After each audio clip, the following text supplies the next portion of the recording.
aproximado en valor absoluto, ¿sí? En este caso, si nosotros hacemos la cuenta, bueno, como tenemos infinitos números, no vamos a tener un valor exacto, pero podríamos tomar este como exacto. Hacemos la diferencia y eso nos da el error que estamos cometiendo por haber utilizado este número en vez de este número. Esto más que, si bien nosotros le decimos error de redondeo, lo más correcto sería decirle error de representación. Porque es el error que cometemos al pi representarlo por este conjunto de dígitos en lugar de los infinitos dígitos que correspondían, ¿sí? Y esto es el error absoluto. El error relativo lo definimos como el error absoluto dividido el valor verdadero, ¿sí? Y eso nos da un error que sería porcentual. O sea, si lo multiplicamos por 100 tendríamos cuál es el porcentaje en el que le estamos errando respecto al número, sin unidad, ¿sí? Este error va a tener unidad. Por ejemplo, si yo estoy midiendo en metros, yo agarro un metro, ¿sí? Y mido una cuadra. Y mido que me da 100 metros y, no sé, 5 centímetros. Esto sería y medio, ¿no? 5 centímetros, si no me equivoco, sería así. Me da este número. Yo en realidad voy a tener este número cuando medí con un metro la cuadra, pero voy a tener un error porque mi metro tiene una precisión que llega hasta el centímetro. Hasta el milímetro en realidad, pero supongamos que llega hasta el centímetro para hacerlo fácil. Entonces, yo voy a tener un valor aproximado que si yo lo restara con el valor verdadero podría obtener mi error. Y si yo a eso lo divido por el error verdadero, o sea, si yo lo resto por el error verdadero voy a tener un error y ese error va a estar en metros, ¿sí? Pero si yo lo divido de nuevo por el valor verdadero me va a dar sin unidad y es porcentual. ¿Se entiende? Supongan que la cuadra medía 101 metros. Yo hago esta resta y me da 0,005 metros. Entonces mi error es de 0,005 metros. Si yo lo divido por 101, el metro con el metro se va y me queda un error porcentual, ¿sí? Este error relativo te da una idea de por cuánto le estás cerrando y este directamente de unidades, ¿sí? Este es porcentual y este es con en cuántas unidades le erraste. Generalmente nosotros usamos el relativo en los ejercicios, pero bueno, tienen que saber hacer los dos, porque se los vamos a tomar. Igual es muy fácil, o sea, siempre un error es el valor verdadero menos el aproximado, y el error relativo es el error absoluto, es decir, el verdadero menos el aproximado dividido el verdadero. En valor absoluto también, ¿sí? ¿Me siguen hasta ahí? Sí, profe. Sí, sí. Bien, perfecto. Ahora, si nosotros conociéramos el error verdadero, ¿para qué lo estaríamos aproximando? En general, uno no conoce el error verdadero, ¿sí? Uno puede conocer la precisión de los elementos con los que mide, por ejemplo, el delta M, con el que tiene la cinta métrica, y puede conocer, sino un valor más aproximado, o sea, puede tener dos aproximaciones con distinta precisión de un mismo valor. En esos casos, que eso van a entender cómo es que tenés esos dos valores cuando veamos raíces, pero en ese caso lo que usamos es un error absoluto aproximado y un error relativo aproximado, que también los van a ver con la letra minúscula al aproximado. No, al relativo, perdón. El relativo también lo van a ver con la letra minúscula. ¿Y qué sería el error absoluto aproximado? Toman el error absoluto y en vez de usar el valor verdadero que no lo tienen, usan el valor más aproximado menos el valor aproximado dividido el valor más aproximado. Esto requiere que ustedes tengan dos aproximaciones, una mejor que la otra, ¿sí? O que por lo menos puedan asumir que una es mejor que la otra. Y el error relativo aproximado es directamente el error absoluto aproximado dividido el valor más aproximado. ¿Ves? Era la misma fórmula cambiando el verdadero por más aproximado. ¿Sí?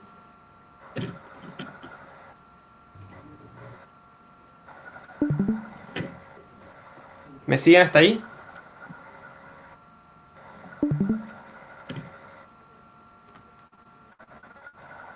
Sí, ¿Sí? eso sería como lo que estamos haciendo en realidad, ¿no?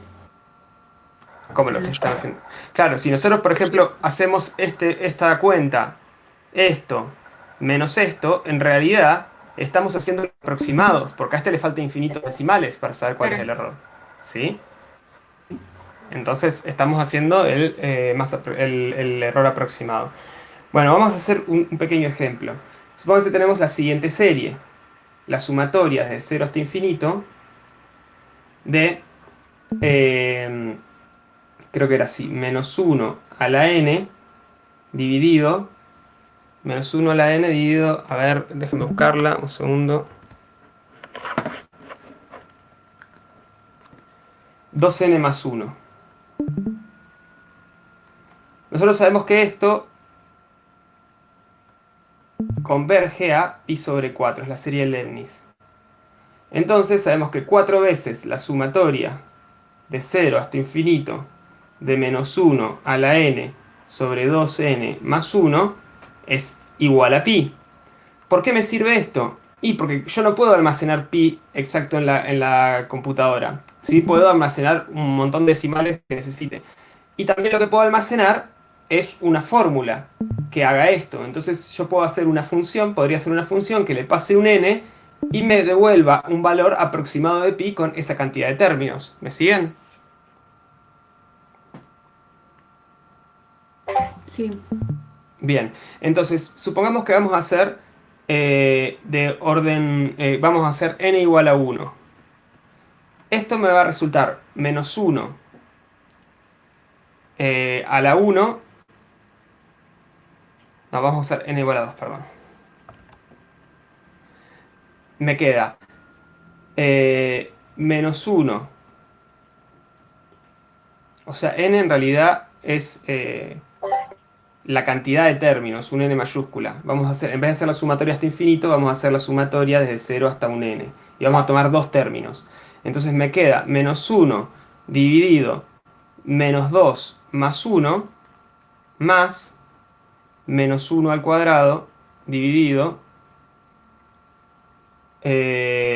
acá sería 4 más uno. ¿Sí? Creo que menos 2 no Consulta. sería El signo 8. del sumatorio no es el sigma. Perdón, estoy haciendo productoria. Eso me decís.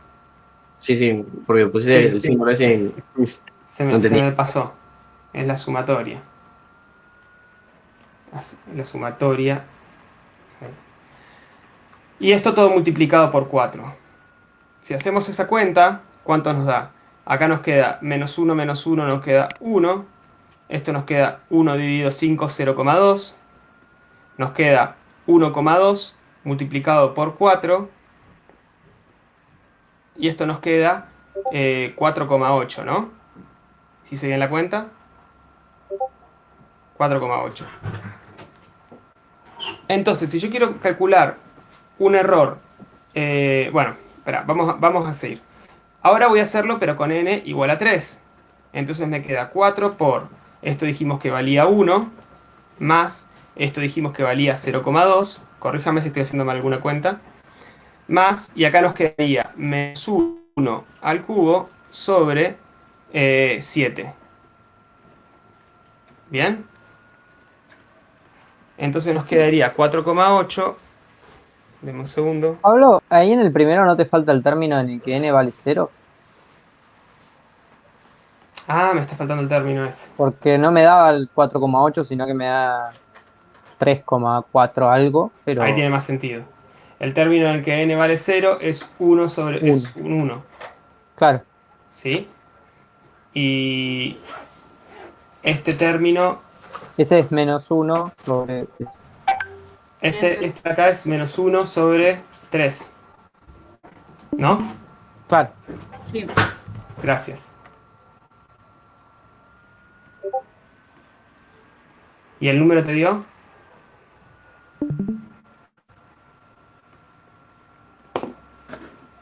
Déjenme un segundo. Entonces acá tenemos 1 menos un tercio más 0,2. No, esto por 4 3,46. Acá nos queda 1 menos 1/3 más 0,2 menos 1 sobre 7. Nos queda 3,32. Entonces, yo no tengo el valor de pi, pero de esta forma lo puedo ir aproximando. Y podría decir, este valor es más aproximado que este. Entonces yo puedo calcular un error absoluto aproximado como el valor absoluto de 3,32 menos 3,46 dividido 3,32. Perdón, ese sería el relativo. Ese va después. Y esto me da 3,46. Ya estoy además ahí sacando un montón de decimales, pero es para que ustedes... Es nada más a modo de ejemplo. 332 menos 346 me da 0,14. Profe, consulta de una parte anterior. ¿Por qué lo igualó a pi cuartos? Me perdí más o menos con ¿Esto? esa parte. Sí. Si no me equivoco, es la serie de Leibniz. Converge a pi sobre 4. Ah, Sí, pasa que yo Leibniz, o sea, la conozco, pero no sabía que convergía en pi cuartos. sí, converge a pi sobre 4. Ok, genial, muchas gracias. ¿Sí? Entonces nosotros podemos usarla para calcular el valor de pi. Entonces acá nosotros tenemos un error absoluto aproximado de 0,14. ¿Ese sería el error de quién? ¿De esta aproximación o de esta aproximación?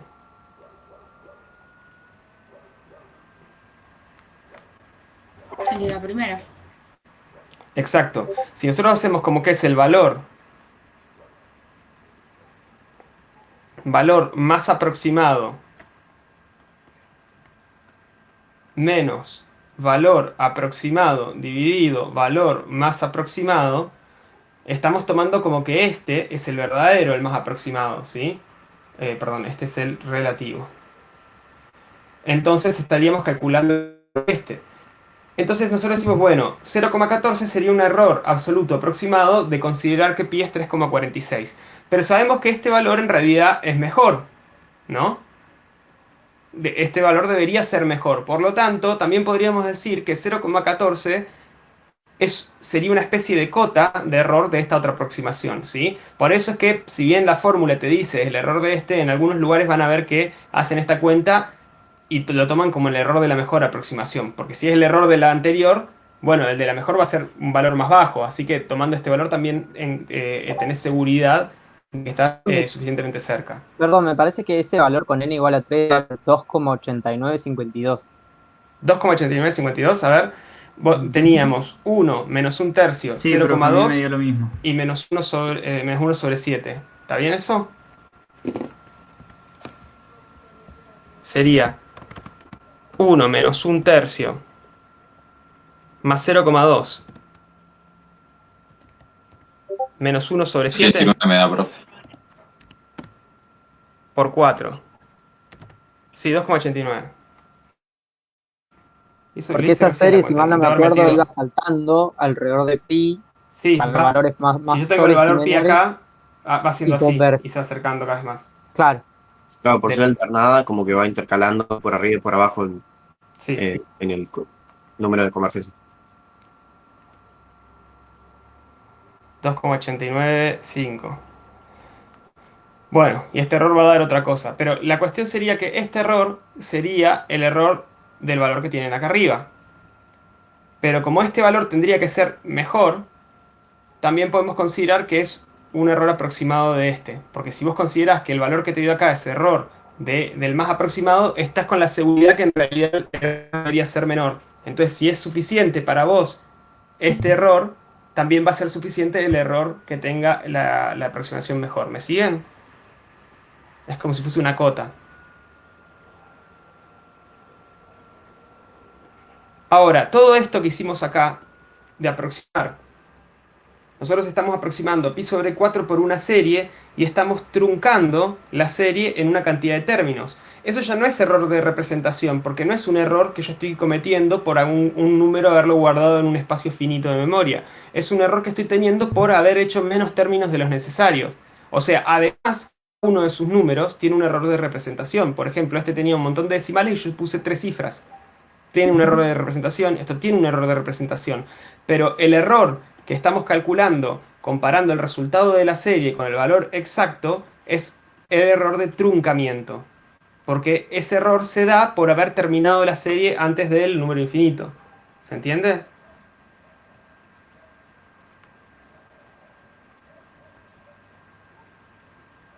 Es decir, hay dos errores. El error de redondeo, el error de representación ocurre cuando no pueden guardar todos los decimales necesarios en la computadora. Y el error de truncamiento ocurre cuando ustedes están usando una aproximación y en algún punto cortan la serie, cortan la fórmula, porque tienen que parar en algún momento, no pueden hacer los infinitos términos. Entonces todo eso que dejaron afuera del cálculo es el error de truncamiento, ¿sí?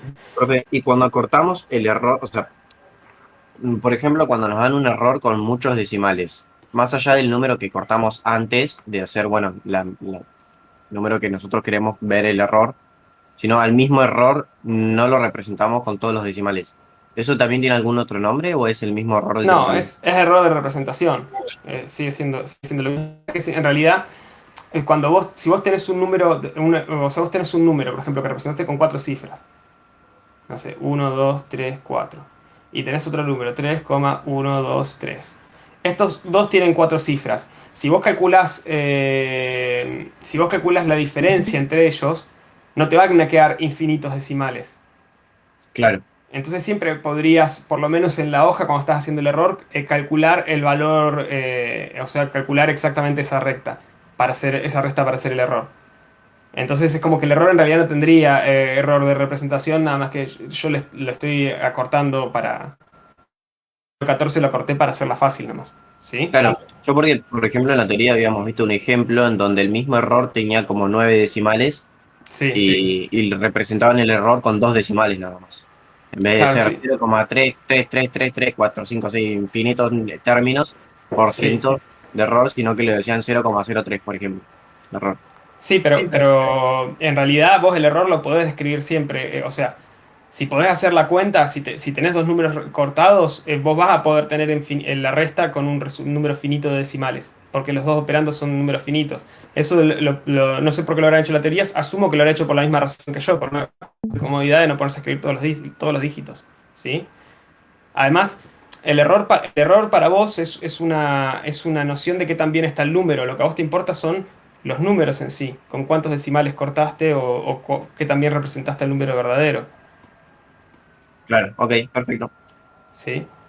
Entonces tenemos dos errores. El error de representación, que es por no poder haber almacenado todos los decimales porque tenemos memoria finita, y el error de truncamiento, que al hacer una aproximación cortamos en algún momento la fórmula o la serie y nos quedamos con una cierta cantidad de términos, entonces todo lo que dejamos afuera es un error de truncamiento. Si ustedes se ponen a pensar, una computadora va a hacer un montón de números, o sea, pongan en la calculadora pi y van a ver que les almacena un montón de decimales. Pero el error de truncamiento, si yo hubiese tomado nada más n igual a 2, es muy grande. O sea, ya en el primer decimal le estoy errando. Porque pi no es 3,4, es 3,14. ¿Sí? Entonces, el error de redondeo suele ser más chico, suele ser muy chico comparado con el error de truncamiento. Y el error de truncamiento generalmente predomina. Esto se invierte cuando empezamos a tomar un montón de términos. Nosotros, eso hay un ejercicio en el práctico que lo van a hacer y van a verlo bien. Pero si ustedes empiezan a aumentar la cantidad de términos, el error de truncamiento cada vez debería ser menor, porque la serie tiene que converger a pi, acá o a pi sobre 4 esta. Entonces el error de truncamiento cada vez va a ser menor, pero el error de redondeo se va a ir propagando. ¿Qué es propagando? Si yo tengo, supongamos que yo tenía este número, 1,01, y tenía el número, a ver, 2, 3, 4, 5, y tenía el número 2,11111 y tengo el número 3,0001, ¿sí? Y ahora yo digo, bueno, los voy a cortar en 4 cifras. Entonces lo corto acá, lo corto acá y lo corto acá. Yo voy a hacer la división de 1,012 dividido 2,111. Entonces hago 1,012 dividido 2,111. Porque primero para meterlos en la computadora los tuve que cortar, o sea, la computadora los cortó y ahora voy a hacer la división. Y eso me da 1,012 dividido 2,111. Me da un número que lo vuelvo a cortar en 4 cifras. 0,4793. Y ahora este yo lo quería multiplicar por el último. Fíjense que esta cuenta, o sea, yo tenía, en esta cuenta yo tenía un error. Y ese error lo voy a estar usando para hacer la otra cuenta. Entonces ese error se propaga, ¿sí? Cada operación tiene una cierta propagación de error. Y el error va a ser mayor de lo que se hubiese esperado si yo hubiese considerado las 3 cuentas al principio y después cortaba. ¿Por qué? Porque ya metí error en la primera cuenta, entonces la segunda cuenta va a tener error. ¿Sí? Claro, o sea, es como que vas arrastrando el error en el medio. Claro, eso les pasa, lo que les pasa en los parciales. Van arrastrando el error, ¿sí? Entonces, eso hace que ustedes tengan mucho error cuando tienen. Mientras más cuentas, más operaciones hacen, generalmente van a ir propagando ese error. Y el error de redondeo por haber cortado, o sea, por no haber representado el número completo, va a ir creciendo. Entonces, a la vez que el error de truncamiento va bajando cuando yo agrego términos, al estar agregando operaciones voy a estar aumentando el error de redondeo, ¿sí? Generalmente, si nosotros lo graficamos, que lo van a hacer en el práctico, el error de truncamiento es una cosa que baja, ¿sí? A medida que aumenta las iteraciones o términos de la serie, términos, y el error de redondeo o de representación es una cuestión que sube, ¿sí? Si nosotros sumamos los dos errores, se tiene una curva así, donde hay un punto, dependiendo de la operación y la fórmula, donde van a tener el mínimo, ¿sí? Esto en realidad les sirve como concepto para saber que no siempre es decir, bueno, tengo que poner un n para poner pi, además del tiempo que vaya a calcular, le pongo un n enorme, ¿sí? Porque así me da menos error. No siempre, porque al poner una cantidad de términos muy grande, pueden empezar en esta zona donde empieza a subir el error de representación. ¿Sí?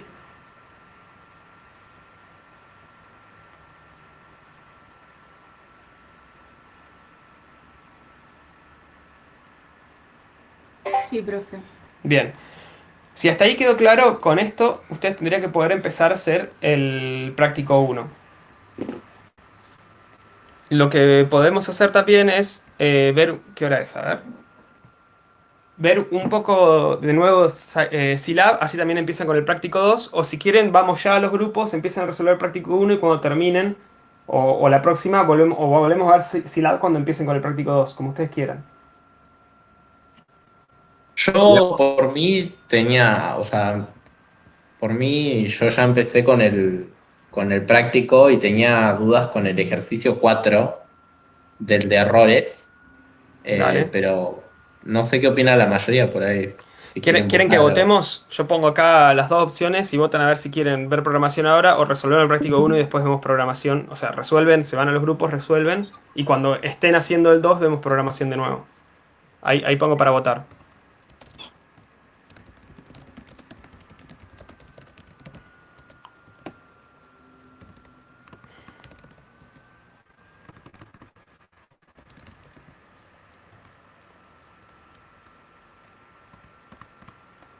Dame un segundo. Ustedes reaccionan con el número que les pongo a la votación que quieren, ¿sí?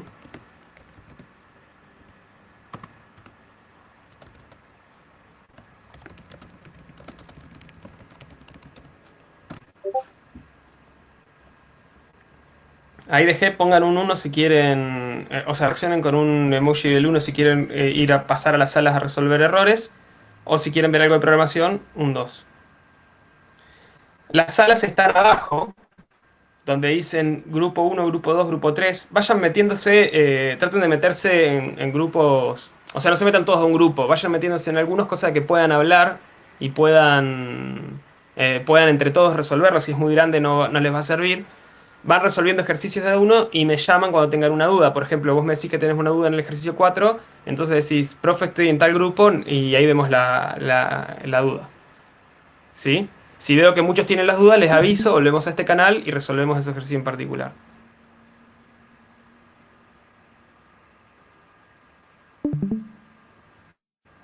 Y resolver el ejercicio 4 y ver algo de programación no es opción. O ¿Se sea, pueden marcar ambas? ¿qué dicen? ¿Únicamente resolver el ejercicio 4? Por mí sí, también. Porque sí, Únicamente tengo dudas resolver en el ese 4. también yo. A ver, Así que, pongo una tercera opción.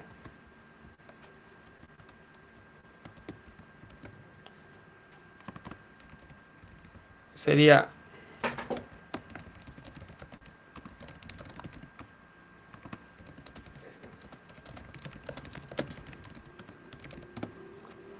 Ahí puse una tercera opción.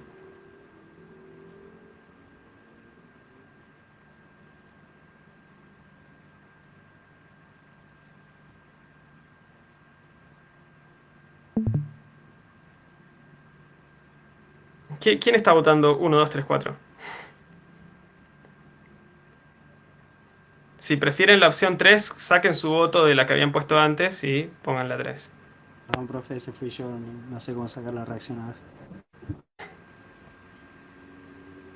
Chicos, recuerden que apretando sobre el botoncito ya del emoji pueden votar y lo marca con azul el que votaron. Pueden Por votar las en dudas. varios en simultáneo, así que si Sí. votan uno, saquen el voto de un lado y Sí, o A si mí les se da me lo mismo traba. dos opciones, pueden votar en más de una, pero son 3, así que...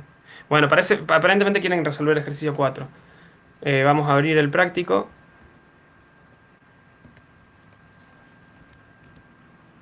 Déjenme que lo abra.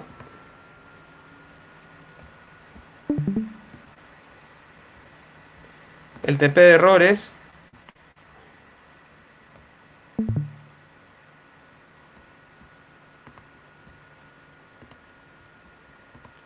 El ejercicio 4.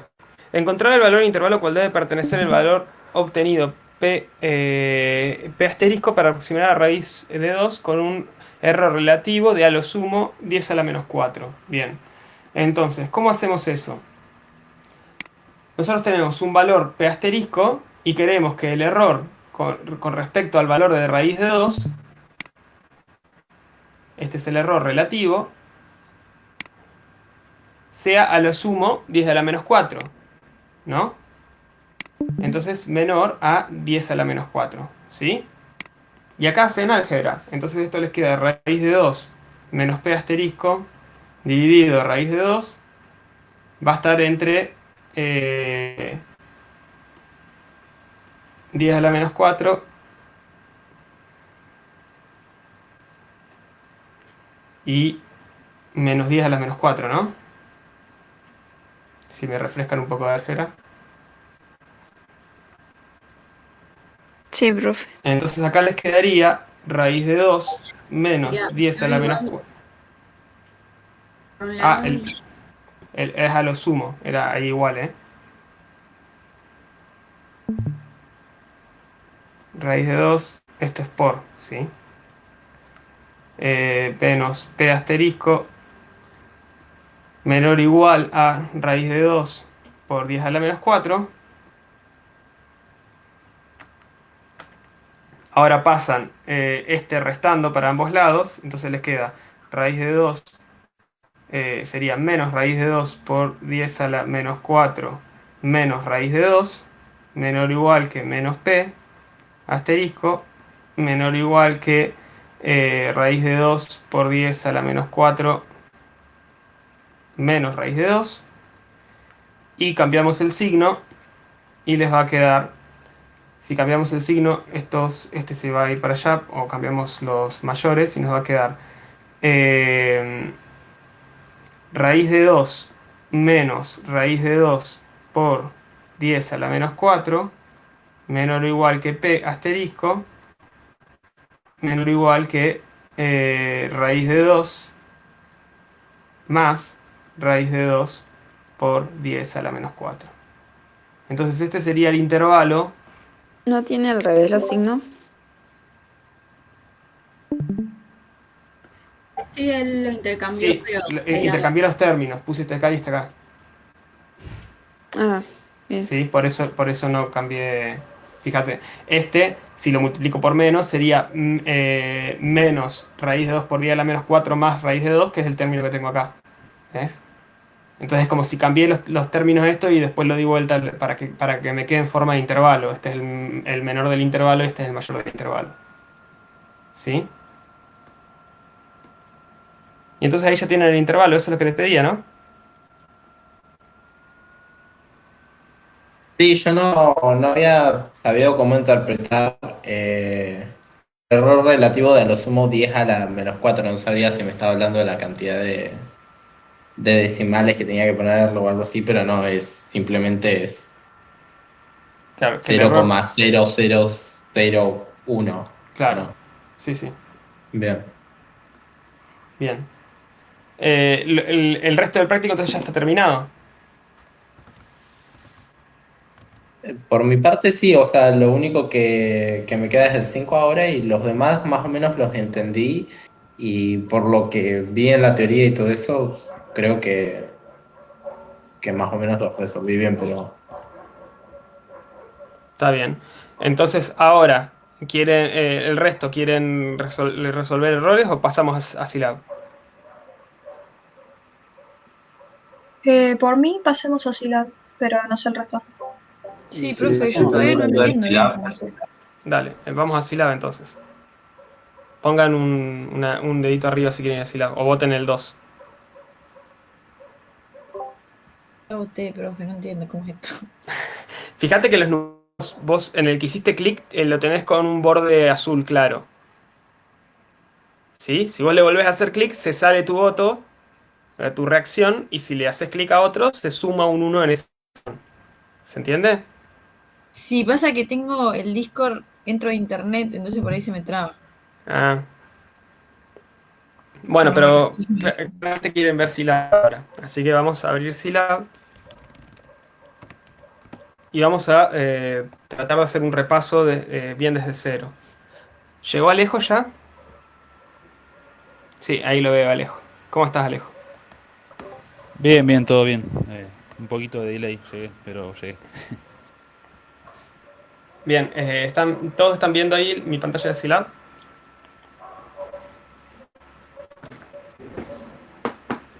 Sí, profesor. Sí, profe.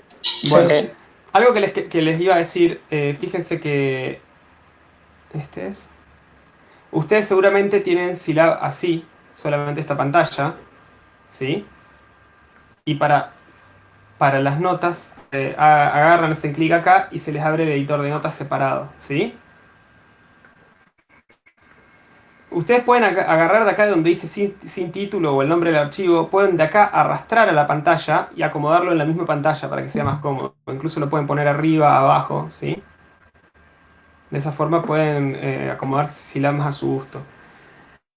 En algún lado ustedes van a tener, yo lo tengo acá, no sé si ustedes lo tienen en el mismo lugar, el navegador de archivos, donde acá ustedes ven los archivos de la computadora, ¿sí? Si no lo quieren, lo pueden cerrar. Después se lo pueden volver a abrir. Y en este lado tienen un lugar donde ven las variables que se definen. Por ejemplo, si yo pongo a le asigno 1, ustedes van a tener acá a y van a poder ver el valor que tiene, ¿sí? Esto incluso si quieren lo pueden copiar y pegar en un Excel por si necesitan para algo, no sé. Acá abajo o en otra pantallita van a tener el historial de comando, todas las cosas que ustedes fueron haciendo, ¿sí? Nosotros pueden de acá decir, yo quiero volver a hacer este comando, le hacen dos clics y lo ejecuta. Y esta acá son noticias de Silab que, bueno, me dice unavailable porque mi versión está desactualizada, pero pueden cerrarlo también si no les interesa. Y si esto les ocupa mucho y no lo usan siempre, o lo cierran o lo pueden apilar uno arriba de otro, ¿sí? Bien, entonces vamos a empezar de nuevo con lo básico. Lo más básico en la programación es la asignación. Nosotros tenemos variables donde nosotros podemos almacenar información, ¿sí? Ustedes imagínense que cada variable es como que representa un espacio en la memoria de la computadora. Entonces, cuando yo hago a le asigno 1, el a igual 1 significa a la variable a le asigno 1, este número 1 se guarda en un lugar llamado a.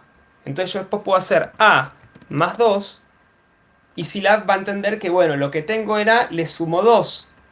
Es decir, el resultado me da 3, porque lo que tenía en A era 1. ¿sí? Ese es el concepto más básico, ese lo interpretan todos, ¿no? Sí, profe. Sí. Bien.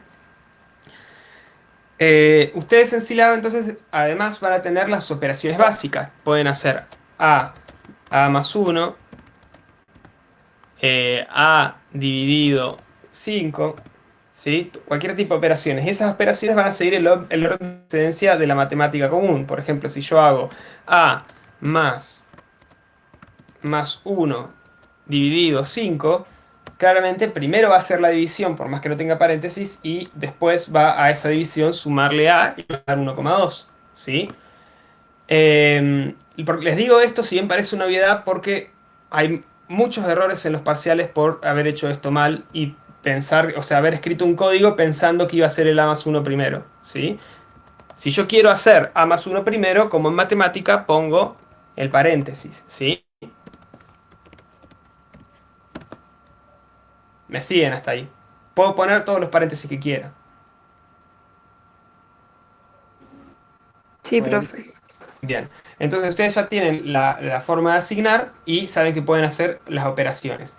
Si ustedes quieren buscar cómo se hace algo en Silab, pueden venir acá al Help y buscar, por ejemplo, no sé si está en castellano, pero bueno, ponen root y acá les van a aparecer, por ejemplo, bueno, SQRT. Esta es la forma de hacer la square root, la raíz cuadrada, ¿sí? Y bueno, acá ustedes pueden ir buscando varias cosas y les tienen ejemplos que, por ejemplo, pueden ejecutar.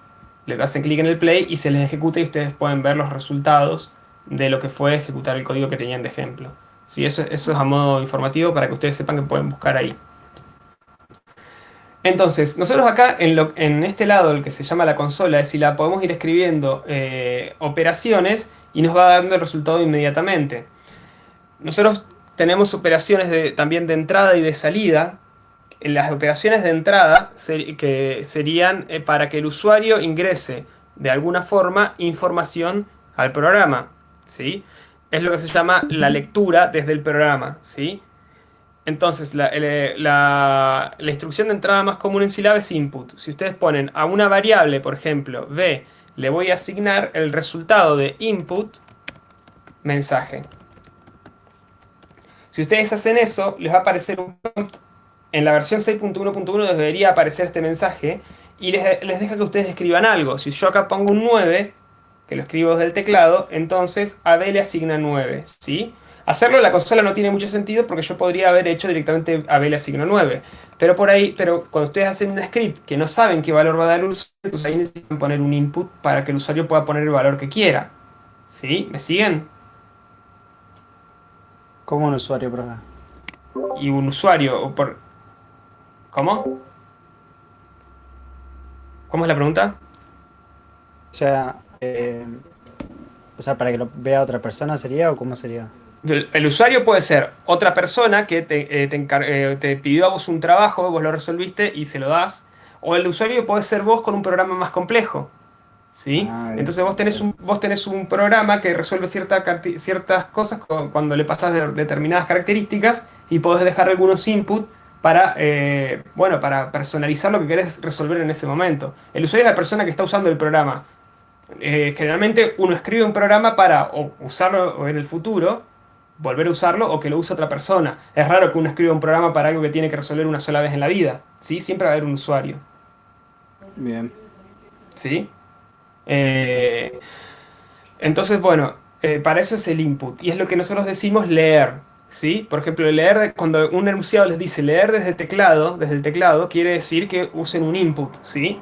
O sea, el programa tiene que leer lo que se escribe en el teclado, por eso se dice lectura, ¿sí? Después está lo que sería la salida o la impresión de resultados, que es mostrar en la pantalla un resultado.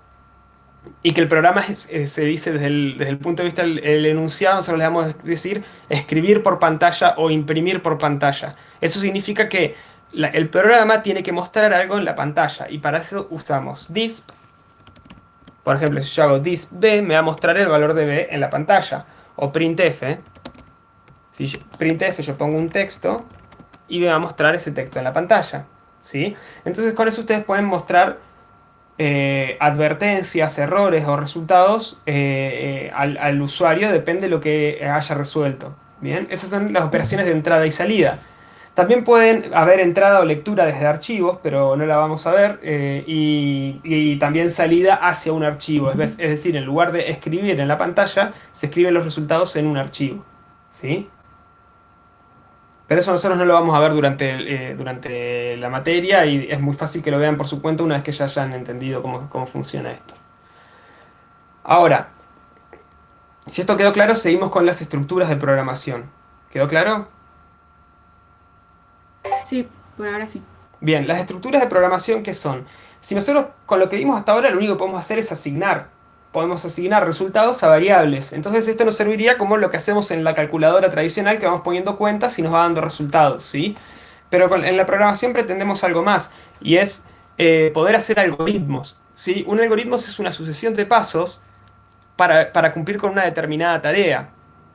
Entonces nosotros queremos que nuestro programa pueda tomar ciertas decisiones en función de lo que va pasando durante la resolución. Y para eso tenemos estructuras de decisión y estructuras de repetición, ¿sí? Que son condicionales o repetitivas, se les llaman. La estructura condicional más simple es el if, ¿sí? Con el if ustedes se lo escribo en pseudocódigo. Pseudocódigo sería algo que parece un código, pero no está realmente con la sintaxis como para funcionar, ¿sí? Es algo como para orientativo. O algo que uno escribe antes de hacer el código como para guiarse qué es lo que va a hacer al programar. Entonces, ustedes ponen Eso lo if haríamos en el papel, condición. por ejemplo, ¿no? ¿Cómo? En papel lo podríamos hacer eso, por ejemplo. El pseudocódigo sí. Eh, if condición, entonces acción. Entonces, ¿qué hace esto? Si lo que ustedes escriben en condición es verdadero, ¿sí? Acuérdense de álgebra, tablas de verdad y la evaluación de una proposición que puede ser verdadera o falsa. Sí, bueno, ese tipo de condiciones se ponen en el argumento del if. Entonces, si lo que está acá es verdadero, se va a ejecutar lo que está entre el then y el end. O sea, lo que está dentro del if se va a ejecutar. Si es falso, no se va a ejecutar y va a seguir las instrucciones que están abajo. Por ejemplo, vamos a hacer A igual input. No voy a poner mensaje porque igual mi Scilab no los imprime, ¿sí? Y acá preguntamos si A es menor a 0, entonces vamos a hacer printf es negativo. ¿Bien? Nosotros ejecutamos esto, vamos a guardarlo en cualquier lado.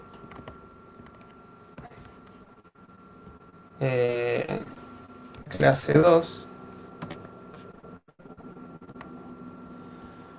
Se ejecuta. Nosotros ejecutamos esto y ahora yo puedo escribir un número en A. Sí.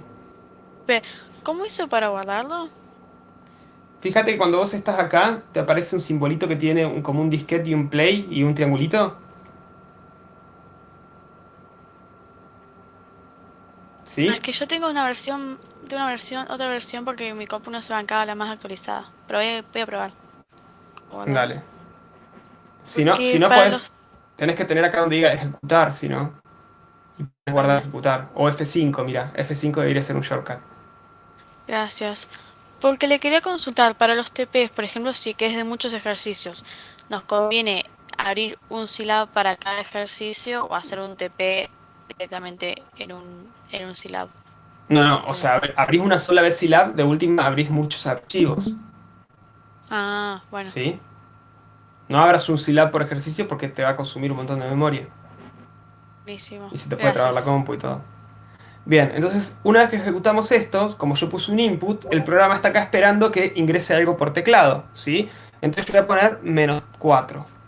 Pongo -4 y lo que viene pregunta es, ¿A es menor que 0? ¿Esto es verdadero o falso? Si A es -4, es verdadero que A es menor a 0. Entonces se ejecuta lo que está dentro del if. Vamos a volver a ejecutarlo y ahora voy a poner el valor 4.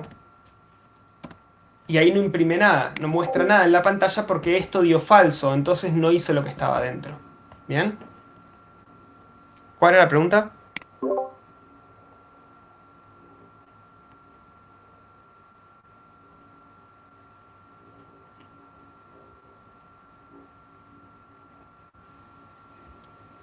Sí, porque el input, la función input, lo que hace es esperar a que vos pongas en el teclado y eso almacenarlo en A, ¿sí? O sea, cuando yo ejecuto esta línea, input, yo ejecuto esto, acá se va a quedar esperando a que yo escriba algo. Sea lo que sea que yo escriba acá, por ejemplo, yo escribo 679, se lo va a asignar a A. Entonces, si yo ahora escribo A, es 679, ¿ves?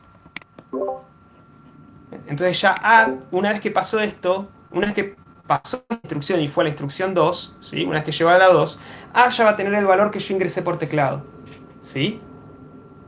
Ya lo tiene almacenado adentro.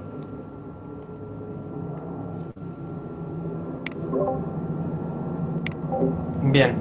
Ahora, ¿qué pasa si yo quiero hacer algo si en caso de que esto no se haya cumplido?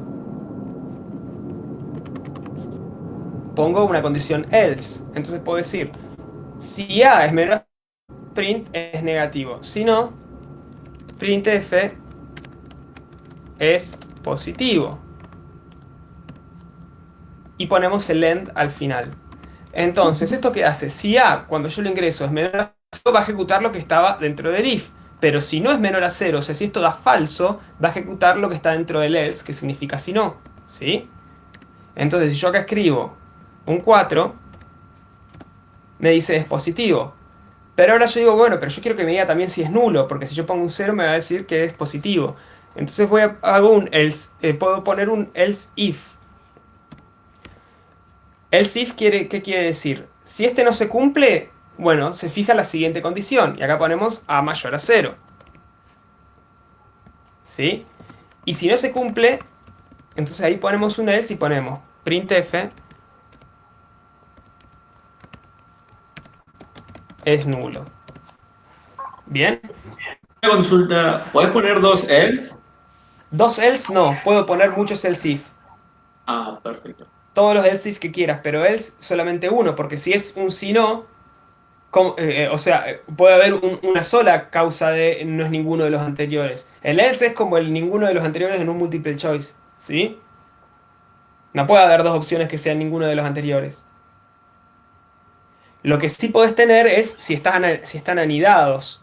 Por ejemplo, anidado significa esto. Pongo if A menor a 0, then printf es negativo. Ahí Y también poner otro podría- if acá. If, ¿sí? Entonces acá yo puedo tener un else para este y otro else para este. ¿Sí? Ahí puedo tener dos else, pero están anidados. Por ejemplo, if A, acá pregunto además si es menor a menos 5. Ya pregunté si era menor a 0. ¿Sí? Claro, Ahí sí como puedo para tener. encadenarlos, profe, tendríamos que siempre poner else if, hasta que sea el último else, y ahí le pones else nada más. Claro. El último puede no estar si no quieren. Igual ¿Sí? estamos También. trabajando con números enteros acá, ¿Cómo? solo con números discretos, ¿no? No, ¿por qué? Y si ponele si decís que es negativo, pero si quieres saber que, no sé, que es un número entero, por ejemplo. Querés saber, además de saber si es negativo, querés preguntar si es un número entero. Claro, ahí mismo. Acá mismo. Entonces lo que podés hacer es preguntar si la parte entera de A es igual a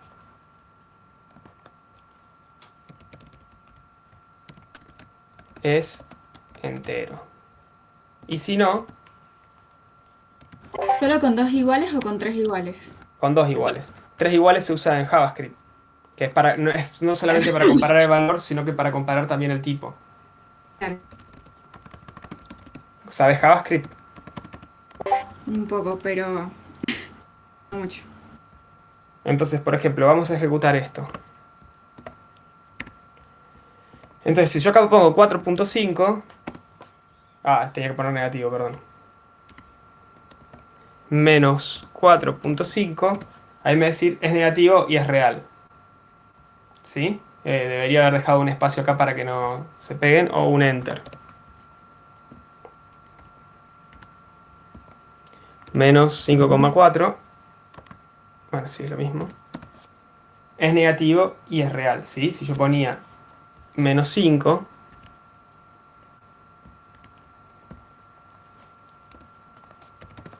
Es negativo y es entero. ¿Ven?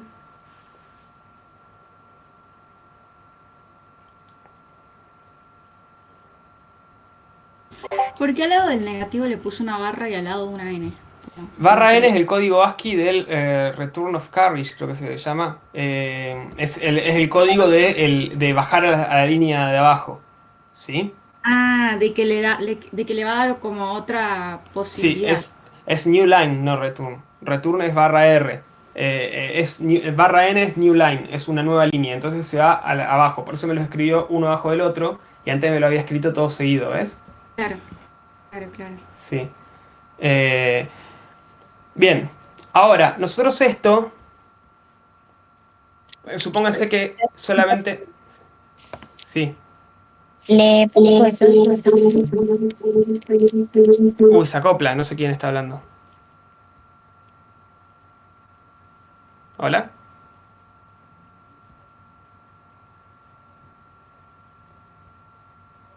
Hola, hola.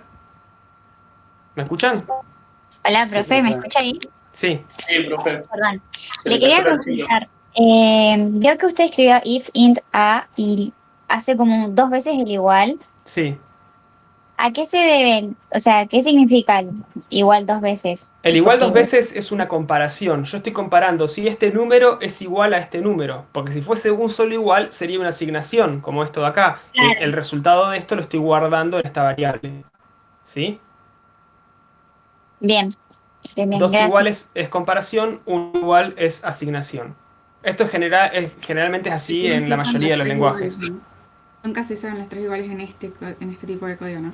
No, en este lenguaje no se usan los tres iguales. Tres iguales, eso es. Tres iguales, creo que, no sé si en el lenguaje en JavaScript sé que se usa para comparar no solamente el valor, sino el tipo. El tipo de variable que estás Sí. trabajando. Sí. O sea, solamente te da igual si son además del mismo valor el mismo tipo. Eh, bueno, ahora, nosotros también podemos concatenar. Por ejemplo, imagínense, nada más me interesan los números menores a cero y enteros, ¿sí? Entonces yo acá puedo... ¿Cómo hago? Se acordarán de álgebra. ¿Qué operación tenían para ver si una proposición era verdadera que estaba formada por dos proposiciones? O sea, El AND. el AND, bien. Entonces el AND se escribe con el simbolito del AND 2 veces. En Scilab me parece que puede ser una, no me acuerdo, lo vamos a probar ahora. Entonces ustedes pueden hacer si A. En esto siempre les conviene poner los paréntesis porque hay lenguajes que tienen un orden de precedencia diferente con los operadores lógicos, ¿sí? Así que por las dudas siempre es mejor ponerlos. Si A es menor a 0 y A, la parte entera de A, es igual a A, ¿sí? Entonces printf es negativo y entero. Profe, Sí, disculpe, yo con el AND, ¿puedo poner infinitos AND o nada más me permite agregar una condición? todo lo que quieras. Ah, buenísimo. Pero tenés que Sí. Gracias. colocar dos, ¿verdad? Tipo el I y el I. ¿Cómo? Tipo, dos símbolos. Solo dos. Sí. No me acuerdo si en Scilab funcionaba con uno, lo vamos a probar en este momento, así nos sacamos la duda. También en algunos códigos pueden ser comas, puede ser, o sé que a veces te dejan meter adentro del if varias condiciones con comas y así. En algunos Sí, en códigos. algún lenguaje será posible, en Scilab no. Ah, ok. ¿Sí? Eh, entonces, esto sería una I, ¿sí? O sea, la operación, el AND que vieron en álgebra, que ya deben saber la tabla de verdad, ¿sí? Solamente da falso, o sea, solamente da verdadero cuando las dos son verdaderas. Bien. La OR, que sería que da verdadero siempre que alguna de las dos sea verdaderas, es este símbolo, ¿sí? Es la barrita vertical. Hay que empezar a aprenderse el teclado, profe. Sí, tienen que empezar a aprenderse el teclado. Después, la negación es esto que creo que se llama virgulilla, ¿sí? Si ustedes ponen eso es como el not, ¿sí? O sea, esto va a dar verdadero cuando A no sea entero, ¿sí? Porque esto es cuando A es entero y con esto lo niegan y es cuando A no es entero. Profe, ¿para qué dijo que sirvían las dos barritas? Es la operación O, la OR de álgebra. ¿Sí? Bueno, y ya las van a ir viendo, pero lo importante es que ustedes tienen que poner dentro del if,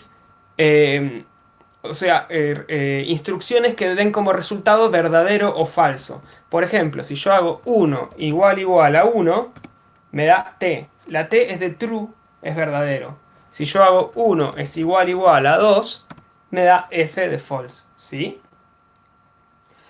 Si ustedes quieren escribir ese true, ese verdadero, se escriben con porcentaje F es el false y porcentaje T es true. ¿Bien? Y para la negación, por ejemplo, puedo poner int a, vi que el diferente se pone como menor a. ¿Podría ponerlo así también? O sea, si yo quiero ver si no es entero, podrías poner si int a es distinto de a, que podés hacerlo con el no igual, o la otra forma es, como decís vos, menor mayor. Cualquiera de las dos es equivalente. ¿Bien? Poner eso? Yo prefiero poner esta, porque es más no igual. Esto es un no y esto es un igual. Es como, para mí es más fácil de leer, es un no igual. Entonces, la parte entera de a no es igual a... Eso es lo mismo que colocarlo fuera del paréntesis, ¿no? En este caso sí, porque estaba preguntando igualdad, entonces es lo mismo ponerlo afuera o acá adentro, ¿sí? Si yo tengo muchas cosas adentro y tengo un no afuera, no es lo mismo poner el no en cada operación adentro. ¿Sí? Eso ya es álgebra de Boole. Algunos lo van a ver en electrónica y eléctrica, creo que el resto no lo necesita. Pero no se preocupen por eso ustedes. Bien, ¿hasta ahí me siguen? Sí.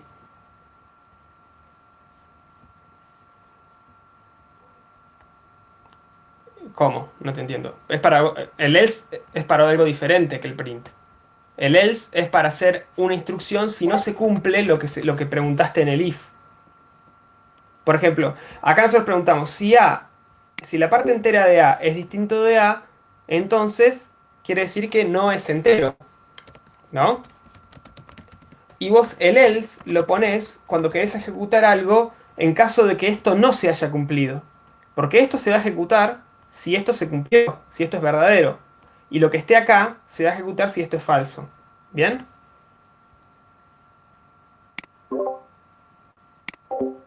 Bien. Ya que estábamos viendo errores antes, les quiero que me digan, ¿cuánto da esto?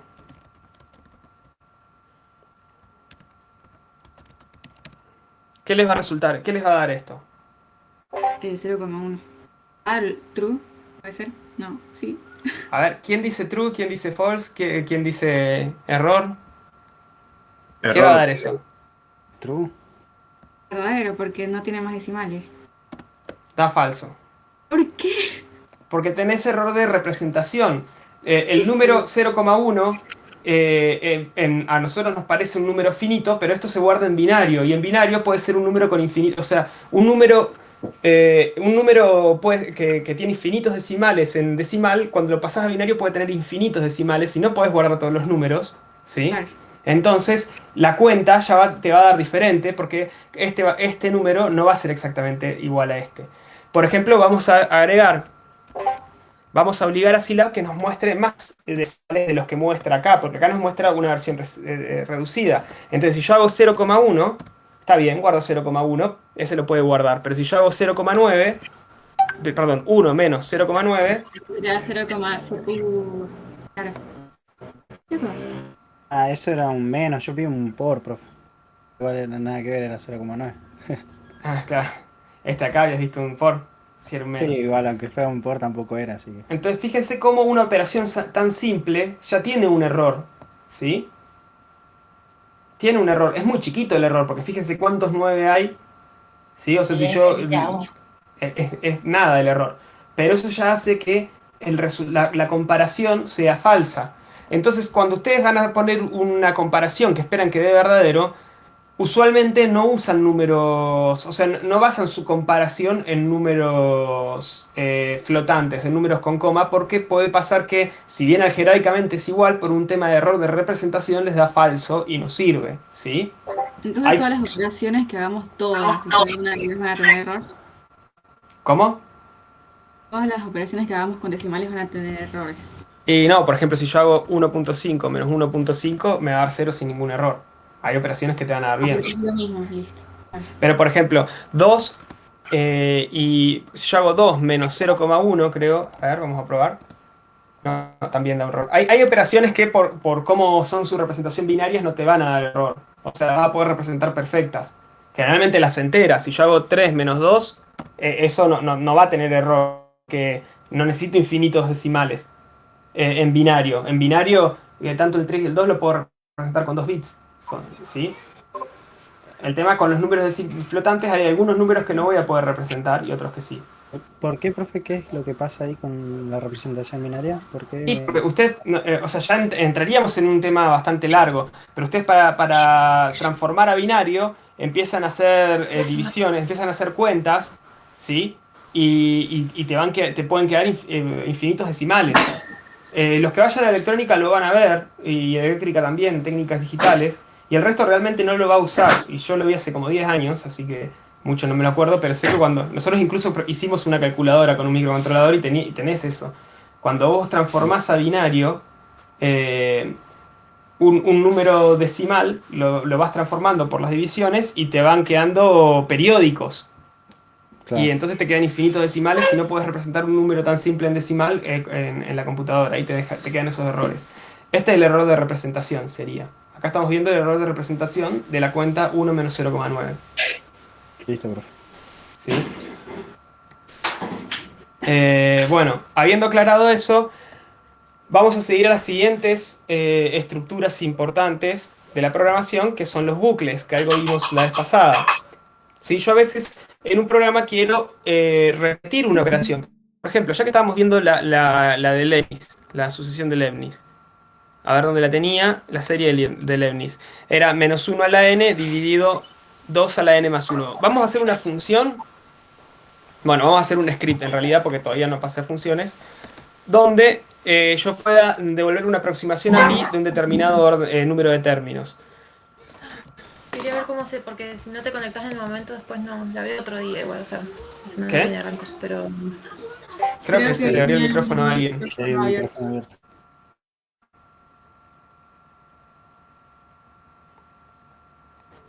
Profe, en la consola solamente te sirve para ver, entonces en este caso, va siempre. Y vos todo el código que haces lo pones en el otro, en las notas. Sí, porque en la consola se irá ejecutando a medida que lo escriba, entonces te sirve para hacer pruebas o para ver resultados, pero cuando tenés que hacer algo medio largo, no te sirve, porque si te equivocás tenés que volver a hacer todo de nuevo y además no se puede guardar, no lo puedes reutilizar. ¿Sí? Claro, porque veo que estás borrando todo lo que haces y después empezás de nuevo. Por el... ¿Acá en el archivo? Sí. Y para no guardar muchos archivos. Claro. ¿Sí? Vale. Bueno, entonces vamos a hacer un programa, un script que el usuario pasa un número de términos y el programa le devuelve, le muestra por pantalla una aproximación a pi con esa cantidad de términos de la serie de Leibniz. ¿Cómo hacemos eso? Bueno, nosotros tenemos sumatoria, ¿sí? Claramente no podemos escribir, o sea, el programa va a estar fijo, va a estar escrito, no pueden ustedes cambiar cuántos términos pusieron en función de lo que ponga el usuario. Lo que pueden hacer es decir, esta operación repetila tantas veces como el usuario me diga.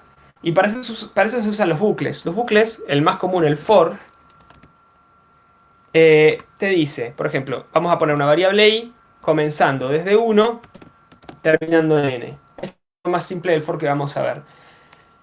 Esta instrucción, esta estructura, lo que va a hacer es ejecutar lo que yo escriba entre el for y el end tantas veces como requiera para llegar desde 1 hasta n. Es decir, i primero va a tomar el valor, vamos a empezar con 0, porque la serie Leibniz va con 0. Y primero va a tomar el valor 0 y va a ejecutar todo lo que haya dentro del for. Después va a tomar el valor 1 y va a ejecutar todo lo que haya dentro del for. Después va a tomar el valor 2 y así sucesivamente hasta que llegue al n, ejecuta todo lo que hay dentro del for y sale. ¿Me explico? Siempre Claro, son empezamos. intervalos cerrados de números enteros, ¿no? ¿Cómo? Hay intervalos cerrados de números enteros, ¿no? Tipo, empieza en 0, termina en ponerle 100. No necesariamente son números, eso lo vamos a ver después. En Scilab no necesariamente son números y no necesariamente son intervalos consecutivos. Eso más o menos lo adelantamos la otra vez, después lo vamos a ver. En el caso más simple, sí, es un intervalo cerrado que empieza de 0 y n y son todos números enteros. en este caso. ¿Sí? ¿Y en el Después for vamos a siempre ver... empezamos con el i, profe? ¿Cómo? ¿En el for siempre empezamos con el i ese o No, puedes poner cualquier letra, es una variable más. ¿Sí? con ese comando, por así decirlo? For es pura. Acá Ah. puedes poner la variable que quieras. Bien. Se le suele poner i porque es usual que a los términos le pongas un subíndice i. ¿Sí? Bien. Lo mismo que si estás usando matrices, las filas y las columnas se suelen identificar con n y m. Son convenciones que se usan generalmente. Entonces, for i, desde i de 0 hasta n, ¿qué tenemos que hacer acá? Nosotros tenemos que ir sumando una serie de términos. Para eso, vamos a tener que acumular en una variable cada uno de los términos de la suma y sumarlo con el anterior. ¿Sí? En esa variable la vamos a definir afuera del bucle y la vamos a inicializar en 0, porque el 0 es el elemento neutro de la sumatoria. Entonces el primer término no me agrega nada. ¿Sí? Ahora van a entender por qué. Y a ese valor le vamos a sumar, le vamos a asignar el valor que tiene más la fórmula de la serie de Leibniz, que sería menos 1 elevado, ¿dónde tengo el elevado? A la I, ¿no? Sí, a la i. Vamos a ponerle n acá para que se corresponda con la fórmula de la serie, ¿sí? Elevado a la n dividido 2 por n, el por es el asterisco, no sé si lo dije, más 1, ¿sí? Al asterisco es el por listo. Sí. Entonces, de esta forma, ¿ustedes qué hacen? Vamos a hacer un seguimiento. Si empieza el código acá, supóngase que n, el usuario ingresa 2. Vamos a hacer un seguimiento de código. De paso les muestro lo que es un seguimiento de código. Vamos a abrir de nuevo el... ¿Lo tengo abierto? Sí. Vamos a mostrar el escritorio. Vamos a hacer un pequeño seguimiento de código. Oh, me anda mal esto.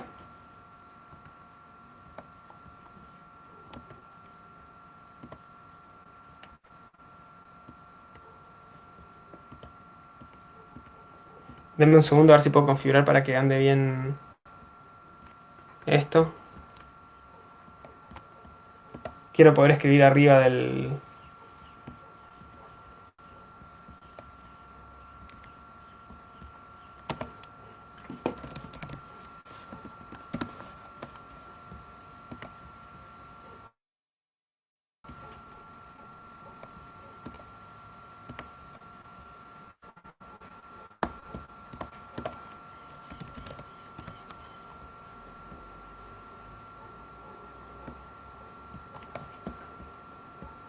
No, me borra la pantalla. Está dando mal el programita. Bueno, ustedes tengan el código a mano. Vamos a volver a ponerlo como estaba.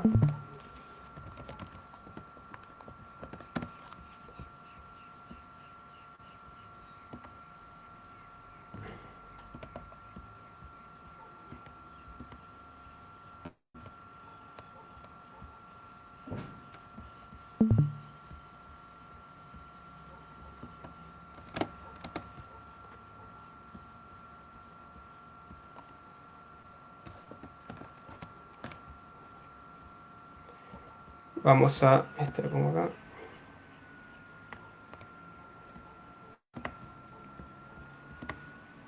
Bien. Ustedes tengan el código este a mano. ¿Ven algo ahora? Pantalla en blanco. Veamos la pantalla en blanco. A ver, déjenme un segundo.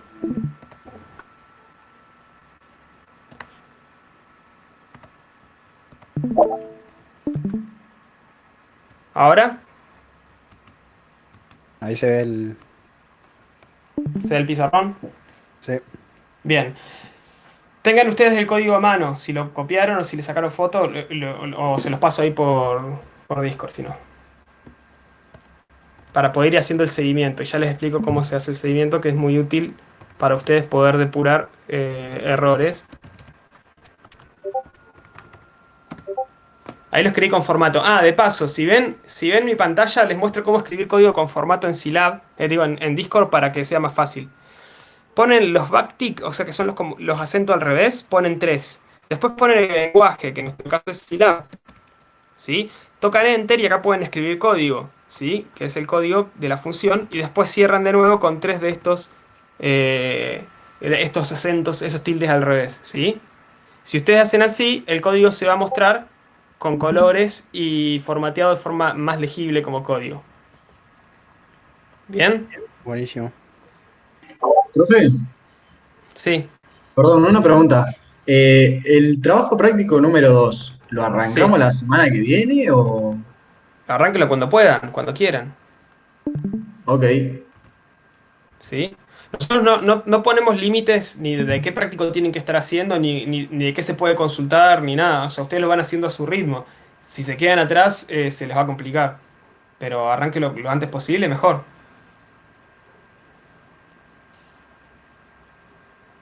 ¿Bien? Que los parciales son presenciales y a mano. ¿Nos conviene entonces hacerlo a mano o lado? No, o sea, el problema es que si ustedes hacen los códigos a mano y tienen un error, no se van a dar cuenta jamás en la vida. Entonces después van a ir al parcial, lo van a hacer a mano confiados, van a tener errores y va a estar mal. ¿Sí? Háganlo en Scilab. O sea, si vos lo haces en Scilab, vas a poder hacerlo a mano.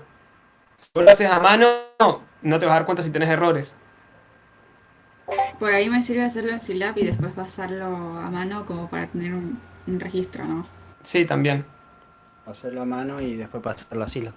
Y probar si está bien. Sí, también. Lo Como probaría. quieran, pero háganlo en Scilab. O sea, no se suele el paso. O sea, Scilab tiene que estar. ¿Sí? Listo. Después el orden en que los hacen, si lo escriben, si hacen diagrama de flujo, pseudocódigo, lo que quieran, pero en Scilab háganlo. Porque uno realmente cuando está haciéndolo en el programa y ve el resultado y ve los errores, ahí es donde empieza a hacer las conexiones. ¿Sí? Entonces tenemos ese código. Ustedes están viendo el pizarrón, ¿no? Vamos a hacer un seguimiento. Para hacer un seguimiento se suele hacer una tablita y ponemos las variables. Por ejemplo, nosotros tenemos una variable n, tenemos una variable s, tenemos una variable n minúscula. ¿Sí? Esas son las 3 variables que tiene nuestro programa. ¿Bien? Las ponemos en una tablita y empezamos. En la primera instrucción, n va a tomar el valor que le dé el usuario. ¿Sí? Supongamos que n da 3. El usuario ingresó un 3. En la siguiente instrucción, a S se le asigna un 0, entonces ponemos un 0. En la siguiente instrucción, a N se le asigna un 0 porque empieza el for, entonces ponemos un 0. En la siguiente instrucción se hace S, se le asigna S, que ¿cuánto vale S? Si vamos a la tabla, el último valor de S es 0, entonces se le asigna 0 más menos 1 a la N, que ¿cuánto vale N? Vamos al último lugar de la tabla, y el último valor de N en la tabla es 0, entonces N es 0, me queda menos 1 a la 0, dividido 2, dijimos que n era 0 por 0 más 1, ¿bien? Entonces, menos 1 a la 0 dividido 1, me queda que a ese se le asigna un 1. Cualquier cosa escribí. ¿Me siguen lo que estoy haciendo? Sí, profe. Profe, el n chiquita sería lo que toma en la ecuación, ¿no? En el for, fíjate que el for dice n, va a tomar los valores desde 0 Claro. hasta n mayúscula, ¿sí? Entonces, una vez que hizo esta operación, va a volver arriba del for, va a volver a la primera instrucción del for, y ahora n va a tomar el siguiente valor del intervalo, que es un 1, ¿bien? Y a s le va a asignar el valor de s, que si vamos a la tabla, el último valor de s es 1, entonces nos queda un 1 más menos 1 a la n, que si vamos al último valor de la tabla es 1, dividido 2 por n, que es 1, más 1, es decir, 5. ¿Bien? Entonces nos queda 1 menos 1 dividido 5 es 0,8. ¿Estoy haciendo bien la cuenta? ¿Por qué 5, profe? 2 por 1. 2 por ¿Cómo? 1 más 1 sería 2 por 1, 2 3, más 1, 3. 3. Claro, entonces me queda 1 más 1 menos 1 tercio, me queda 2 tercios, ¿no?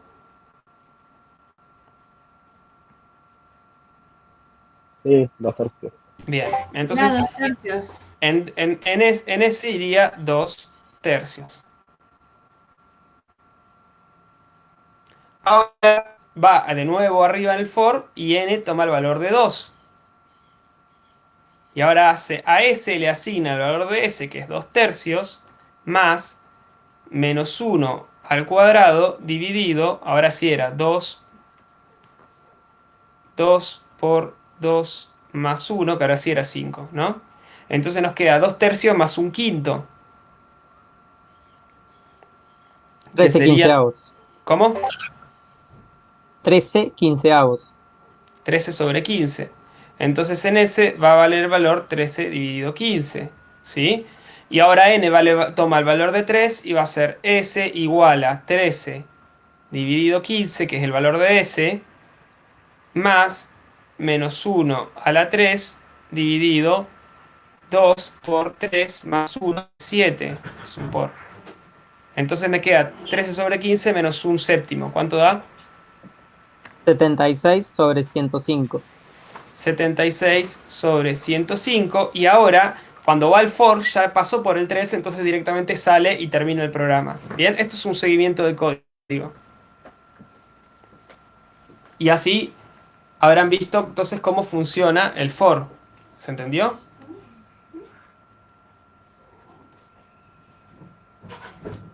N toma el valor de 0, ejecuta todo esto. Vuelve arriba. N toma el valor de 1, ejecuta todo esto. Vuelve arriba. N toma el valor de 2, ejecuta todo esto. Vuelve arriba. N toma el valor de 3, ejecuta esto y termina. ¿Bien? Buenísimo. Entonces vamos a, como fin de nuestro programa, de nuestro script, vamos a poner print f y escribimos el valor aproximado de pi es, y acá vamos a poner porcentaje f, que significa que en este lugar voy a meter un valor flotante, o sea, un valor con coma. Uy, el gato. Esperen un segundo que saco el gato de la habitación.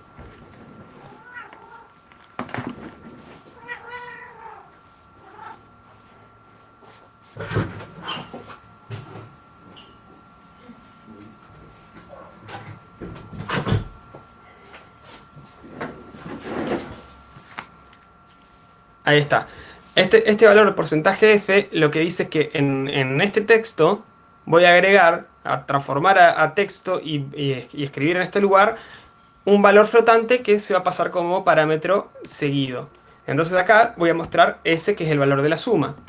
Ejecutamos esto. Vamos a poner un 3. Y dice que el valor es de pi... Ah, perdón. A esto lo teníamos que multiplicar por 4. ¿Por qué? Porque en realidad la serie de Leibniz da pi dividido 4. Entonces después decimos a S, que es la sumatoria, le multiplicamos por 4. ¿Bien? ¿Por qué el end no se pone ahí al final? ¿Dónde? El end, o sea, ¿se puede seguir haciendo más después del end? Y otras instrucciones. O sea, esto nada más va a ser... el for nada más va a repetir esto, que es la sumatoria. Una vez que termine la sumatoria, lo multiplico por 4. No, yo digo el end, o sea, es para el for nada más. Este end es de este for, sí. Cada estructura tiene... El if tiene su end, el for tiene su end, el while tiene su end. Sí, cada estructura tiene su end. Ah, pensé que era un end para todo. No, no hay un end del script, si hay un end de la función, que lo vamos a ver después. Listo. Entonces yo ahora vamos a ejecutarlo de nuevo y vamos a poner un número alto y debería darme un valor parecido a pi. Profe, una consulta. ¿Podría repetir qué significaba el porcentaje F? No se puede. ¿Cómo? ¿Qué significaba el porcentaje F? Ahí lo explico de nuevo.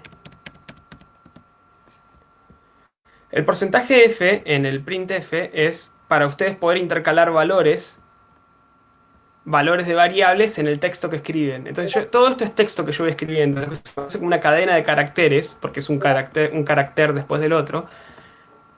Todo este texto, y donde yo pongo un porcentaje, es donde Scilab o la función va a entender que tiene que meter lo que yo ponga afuera, la variable que ponga afuera, ¿sí?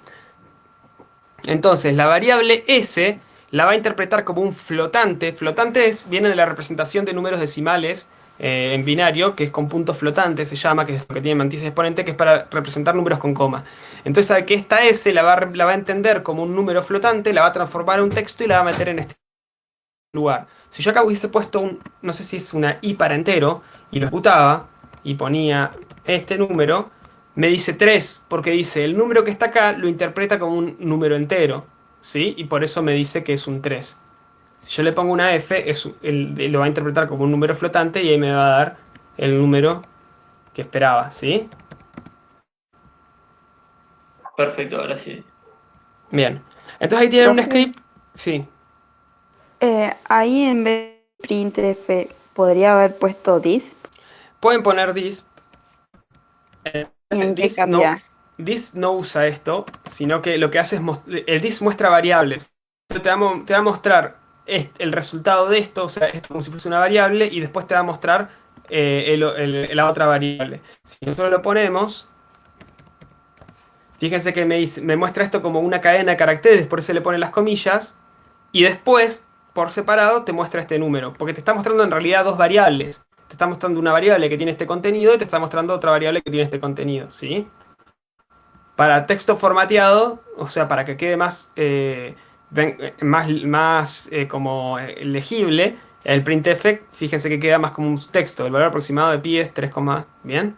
Ahora, si ustedes quieren mostrar una matriz o otro tipo de variable, les conviene usar un disp porque no pueden con el printf mostrar cualquier tipo de variable. O sea que eso no quiere decir que siempre para el for tenemos que poner printf. No, el printf lo estamos poniendo acá nomás para mostrar un resultado. Muchas veces no tenés que poner ni printf ni disp. O sea, no es que cuando uso un for, un while o lo que sea, tengo que usar cierto, o sea, No. o uno o el otro. Bien. No, el for, el while y eso son solamente para repetir instrucciones. Todo lo demás lo elegís vos. O sea, lo único que hace el for es repetir lo que está acá adentro hasta que haya pasado por todos los valores. O sea, por decirlo así medio criollo, si yo quiero que me salga así como una oración linda, tendría que usar el printf. Y si quiero más una coordenada o algo así por decirlo, tengo que usar this. O sea, en realidad, si vos querés una oración linda, sí, usas printf. El disp lo usás si vos querés mostrar variables. Vos querés mostrar una matriz, querés mostrar un vector, querés mostrar algo, un número complejo, usás disp. Bien, ¿Sí? gracias. Bien, ahora ya En los casos donde en la consola coloqué números para considerar que ese número es como la variable que voy a hacer la serie, con la que voy a hacer la serie. no te entendí, ¿me lo podés volver a decir? Que entonces en la consola lo que hicimos este lado de las notas, ¿no? Lo que Sí. hicimos en el script, la consola solamente va a poder colocar números para poder hacer esta sumatoria consecutiva, pero no va a poder hacer nada más en la consola. O sea, no hay alguna forma de, no sé, hacer como una condición de que si meto un número me saca esto y si no meto un número no saco nada de esto y me da, no sé, variables no admisibles, qué sé yo. Ahí usamos No. list. No te entiendo, no te entiendo. O sea, en la consola lo único que hace es mostrar los resultados de lo que se fue ejecutando.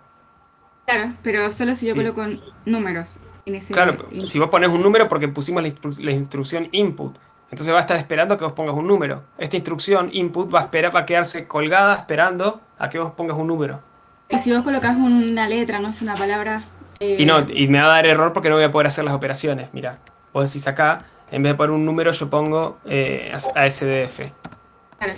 Me dice, no existe la operación para esos operandos. Los operandos son el número, un string y creo que, y un número. No sé bien esta codificación. Pero bueno, te dice que no puede hacer esa operación.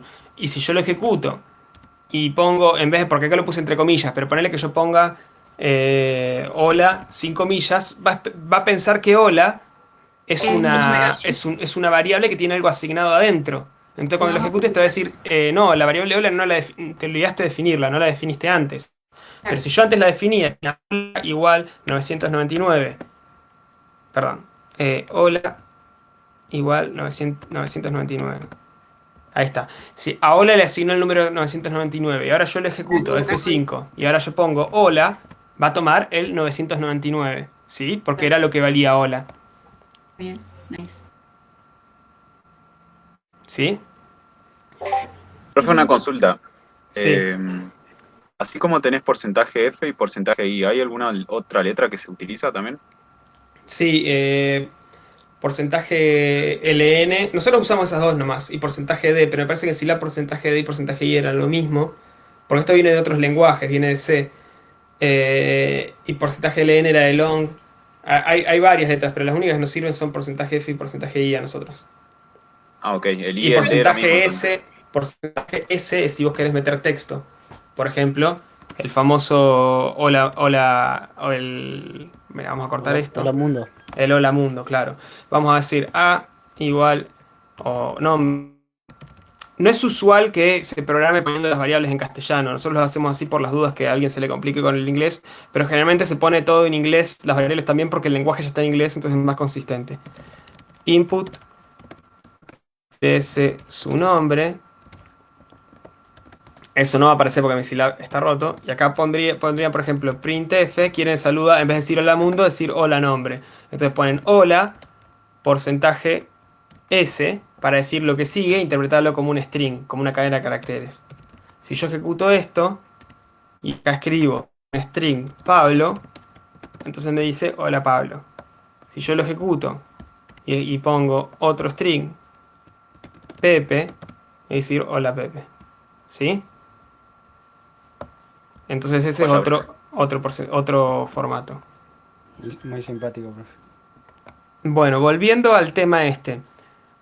Supónganse ahora decimos, bueno, no queremos poner la cantidad de términos, porque yo lo que quiero es que sea un número suficientemente aproximado. Por ejemplo, yo necesito un número cercano a pi con al menos una precisión de 10 a la menos 4, o sea que el error sea menor a 10 a la menos 4.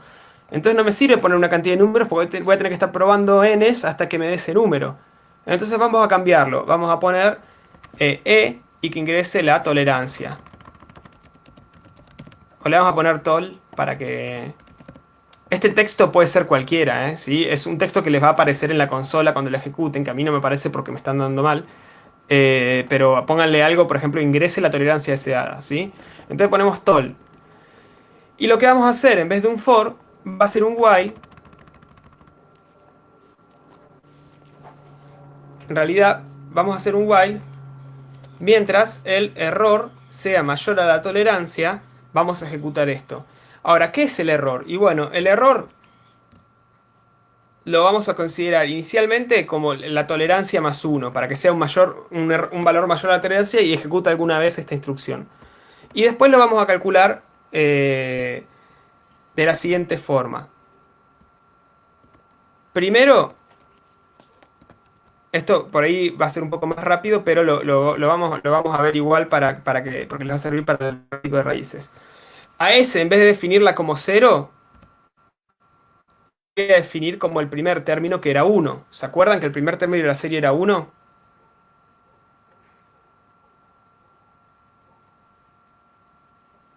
¿Sí? Sí.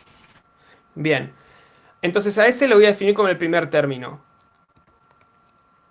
Después, el valor nuevo de la sumatoria, o sea, el valor de sumatoria más el nuevo término, lo voy a guardar en una variable que le vamos a poner MA, de más aproximado, ¿sí? Porque si esta es la primera aproximación más el siguiente término es más aproximado, ¿sí?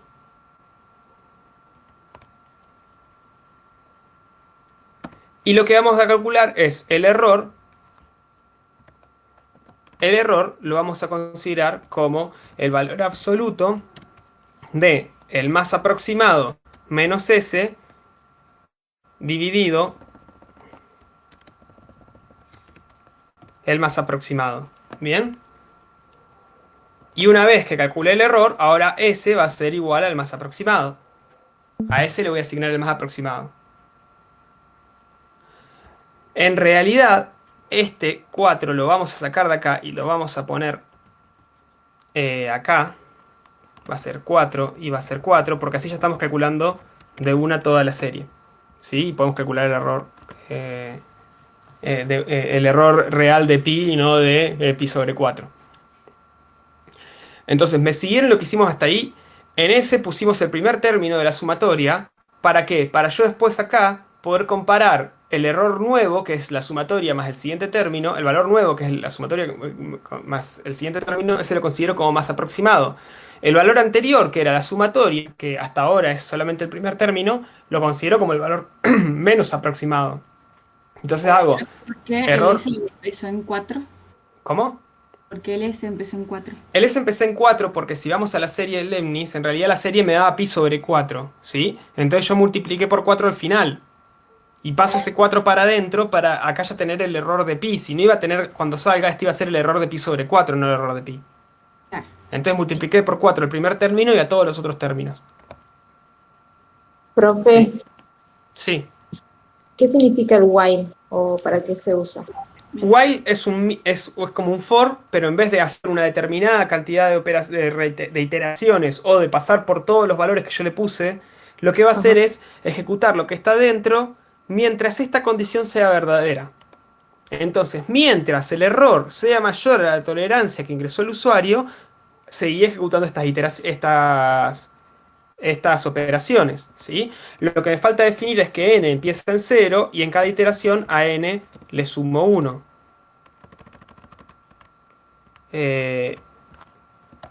N igual n más 1. ¿Sí? Vamos a ver si funciona. Vamos a ejecutar y yo quiero un error menor a 0,001. En realidad 1%, ¿no? Vamos a poner, si esto es tolerancia. Sí, 0,01. Quiero un error del 1%. Y me da este valor. Si yo hago pi. Pero en realidad este también va a estar truncado. Vamos a directamente acá hacer un trampa y vamos a poner que demuestre el pi menos s. Entonces yo pongo 0,01 y pi menos s. Acá algo me está dando medio mayor que 0,01. Porque porque es un error aproximado, ¿sí? El error aproximado no necesariamente es el error verdadero. Pero fíjense que está en el orden. O sea, yo quiero una tolerancia de 0,01 y bueno, hizo las cantidades de veces necesarias y me quedó este error. Vamos a hacerlo de nuevo y vamos a poner un error más chico. ¿Sí? Bueno, y ahí tengo, de nuevo, me queda un error mayor, pero se está aproximando con una tolerancia del orden de la que yo le pedí, ¿sí? No es exacto porque este error en realidad no es el error verdadero, es un error aproximado, ¿sí? El error que yo estoy considerando como parámetro de salida es aproximado, estoy considerando dos iteraciones sucesivas, no el valor verdadero. ¿Bien? Pero bueno, de esa forma yo digo, dame un valor en lugar de decir dame 100 iteraciones, dame un valor con más o menos este error aproximado. ¿Sí?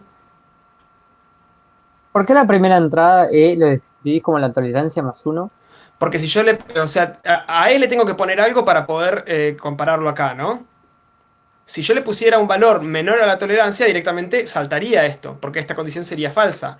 Entonces tengo que poner un valor mayor a la tolerancia. Como nosotros trabajamos con errores en valor absoluto, tolerancia más 1 sé que va a ser mayor que la tolerancia. Entonces de esa forma sí o sí la primera iteración la hace.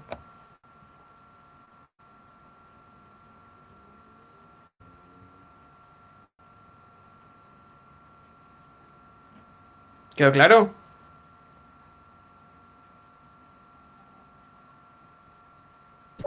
Sí, una pregunta. ¿Por qué dentro del while colocas n igual a n más 1 y afuera y sobre el while le pones n igual a 0? ¿Por qué no le pones n igual a 1 y de ahí le sumas n más? Si yo le pongo n igual a 1 acá, esto lo tendría que mover al final. ¿Sí? ¿Por qué? Fíjate, como estaba antes, n empieza en 0, pero el término 0 ya lo tenía acá. Entonces acá le sumo 1 y me queda en 1 y hago el primer término con n1, ¿bien? Si yo este n lo empiezo en 1, el primer término acá lo haría con n2. Pero puedo correr esto al final. Entonces lo hace con n1, acá le suma y la siguiente recién la va a hacer con n2. ¿Sí?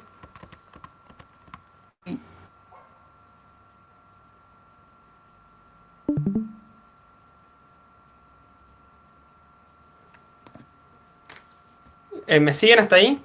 A ver si hay preguntas o algo. Alejo, te llamaron a ver si podías ir a un grupo. Pero ya se fueron, parece, ¿no?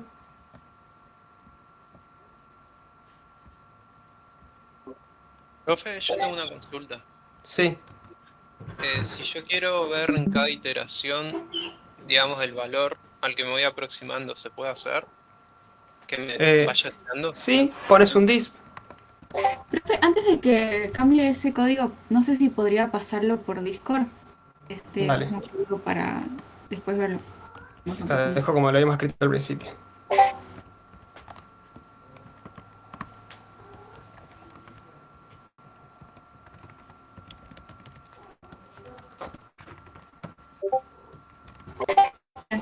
Si querés mostrar cuál es el valor que va teniendo en cada iteración, podés usar un disk o un printf acá. Es más, vamos a mostrar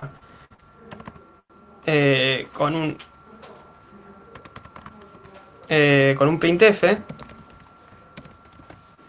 el valor aproximado es porcentaje f con un error aproximado de porcentaje e. Acá ponemos el error aproximado que es MA y el error que es E. Entonces acá yo pongo 0,001. Espera, me faltó. Vamos a poner a lo último un enter porque si no me escribe toda una cosa al lado de la otra. Acá ponemos 0,001 y ahí vemos todos los valores que fue tirando entre medio hasta llegar al a un error menor a 0,01. ¿Ves? Sí, profe, genial, gracias.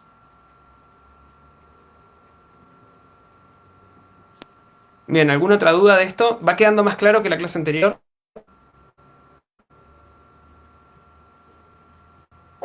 Sí, profe, ahora sí. Bien. Y lo que quiero que veamos entonces, antes de que empiecen a hacer el trabajo, por más que quede poquito, es cómo pasar esto a una función.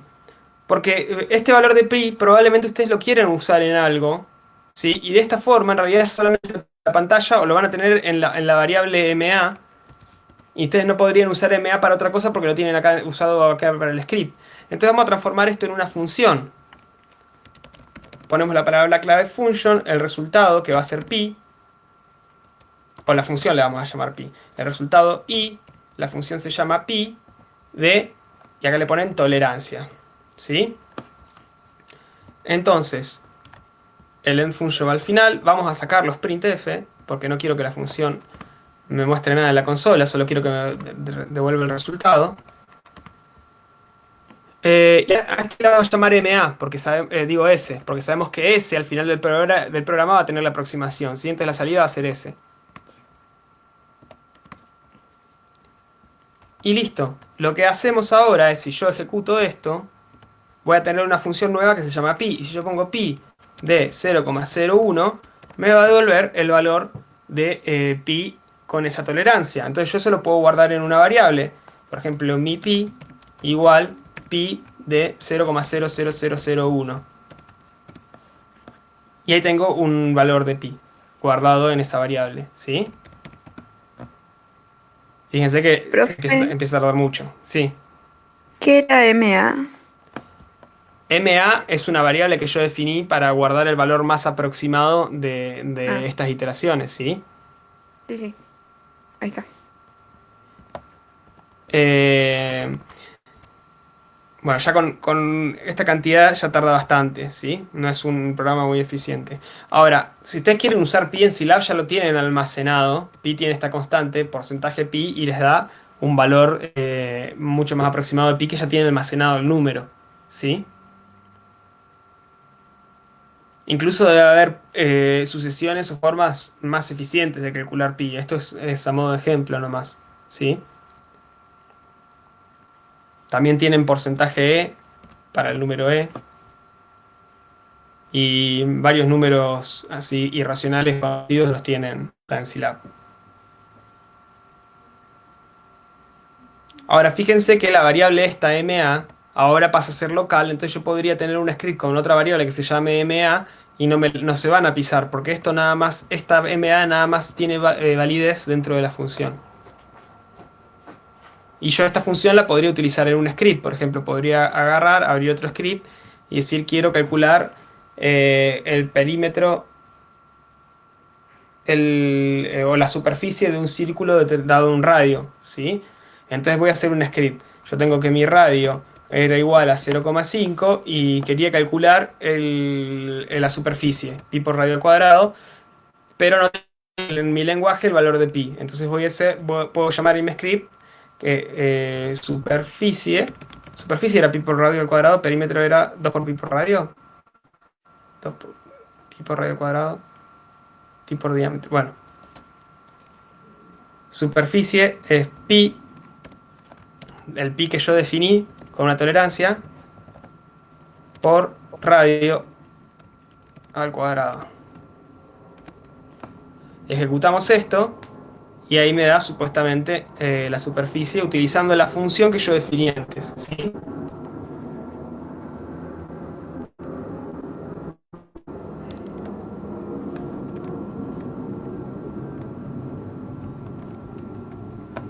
Y este sería el valor con el pi que tiene Scilab guardado. Bueno, si no tiene... Sí. Cuando cambias el pi por... O sea, antes tenías como un paréntesis con la tolerancia, entonces después le pusiste con el porcentaje. ¿Qué diferencia hay?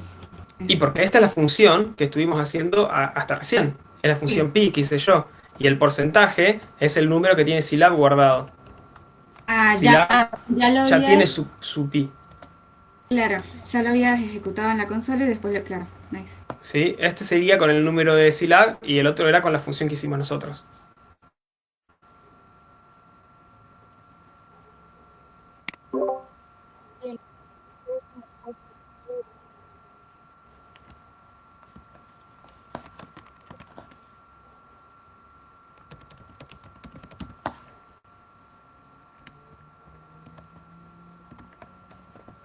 Así es.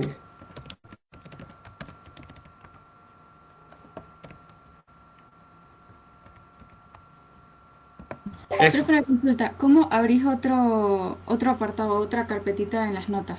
Si vos estás acá escribiendo las notas, haces clic acá y acá al principio tenés un botoncito de nuevo archivo. Le haces clic y te abre otra pestaña. Listo. Porque es la primera vez que veo este programa, así que... Está bien. Hay una clase, ¿no? Grabada donde te explica cómo usarla al inicio, ¿no? ¿Cómo? Yo no grabo las clases, no sé si alguien la habrá grabado o la de otro profesor. Ah, hay una en YouTube igual, me parece, que subió Gabriela, ¿no?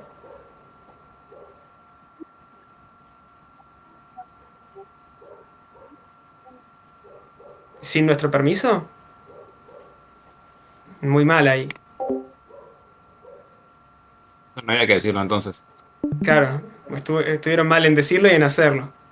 Control Z. Bueno, si no tienen más dudas, esperen un momento que voy a la Secretaría Académica a denunciar que me están grabando y mientras vayan resolviendo el práctico. A mí me quedó una duda donde, no sé si lo explicó, donde puso Juan Carlos. Sí, lo que hice fue porque lo que me preguntó la compañera era si yo le podía poner cualquier nombre a la función, entonces le puse este nombre y no importa el nombre que tenga, va a hacer las operaciones que tenga acá adentro.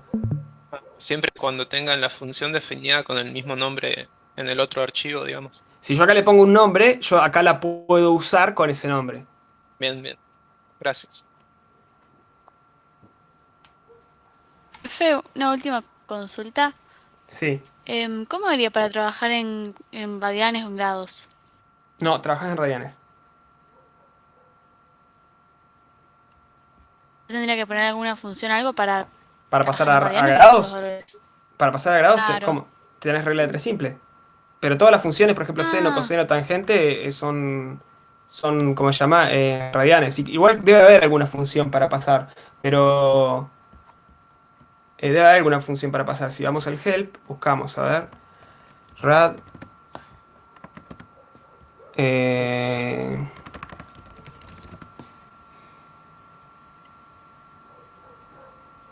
bueno, no sé ahora, pero bueno, si no hacen una regla de 3 simples y listo.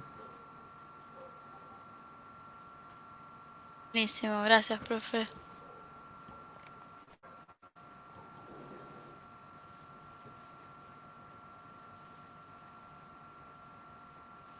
Bueno, así que quedan 10 minutos, agarren el práctico de programación, vayan a los grupos y empiezan a resolverlo. Cualquier duda nos consultan y vamos a resolver las dudas. Si muchos tienen una duda, la próxima clase lo resolvemos en público. Les voy a volver a dejar... Sí. ¿Cuáles son los horarios al final? Los horarios son los que definimos a partir de la semana que viene, son los que definimos el martes, que van a ser los viernes de 17 a 21. Todo junto al viernes. Sí, vamos a tener un descanso en el medio, obviamente. Pero sí, todo junto el viernes y si bien no es lo ideal tener tantas horas virtual, el tema es que hay carreras que nada más les quedaba bien ese horario, porque por alguna cuestión que no sabemos qué pasó, se superpusieron otras materias del mismo cuatrimestre para esa carrera con métodos. Entonces, bueno, yo agarré y pasé mi horario para ese día, que era el único día que algunos alumnos podían, que me escribieron por privado y por mail.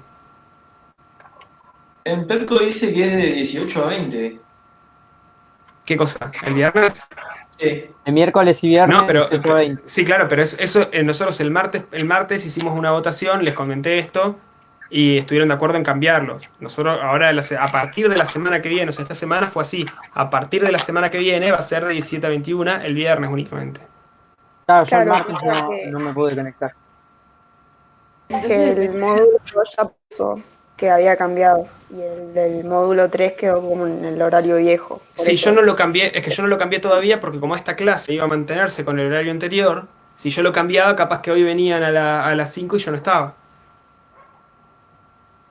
Claro, no, sí, sí. Por eso Entonces, no a lo cambié. partir de la semana siguiente vamos a tener la teoría de 2 a 4 y después de 5 a 9 de la noche práctica. Sí, Ok. La práctica Es es lo con que- usted, ¿no? la práctica es conmigo y con Alejo.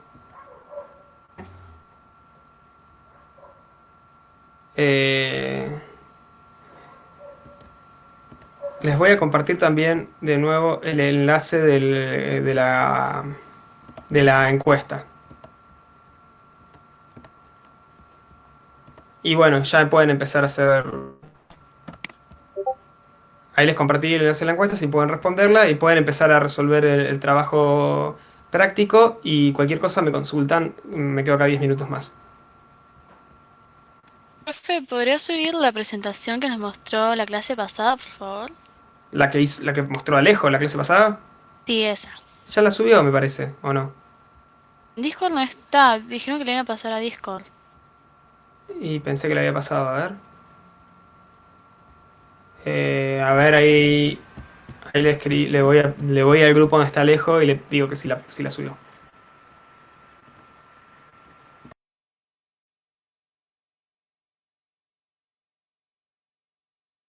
Vale, gracias, profe.